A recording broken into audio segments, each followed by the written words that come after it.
Ito ang GMA Regional TV News. Patay ang isang babaeng 12 anyos matapos po malunod sa Angat River sa Bulacan. Base po sa investigasyon, nag-outing doon ang batang babae kasama ang kanyang pamilya nitong Sabado de Gloria. Napadpad daw siya sa malalim na bahagi ng ilog kasama ang kanyang pinsan. Nakaligtas ang kanyang pinsan pero ang babae lumubog at hindi na nakita ng kanyang mga kaanak. Na-recover ang katawan ng babae makalipas ang ilang oras. Kasunod po ng insidente, ipinagbawal ng barangay ang pagligo sa ilog.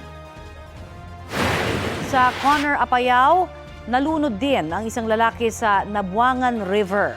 Humingi ng tulong ang mga kasama niya para hanapin ang biktima. Nang makita po siya, binigyan siya ng cardiopulmonary resuscitation o CPR bago dalhin sa ospital. Ayon sa mga rumispondeng bumbero at pulisya, binawian ng buhay ang lalaki.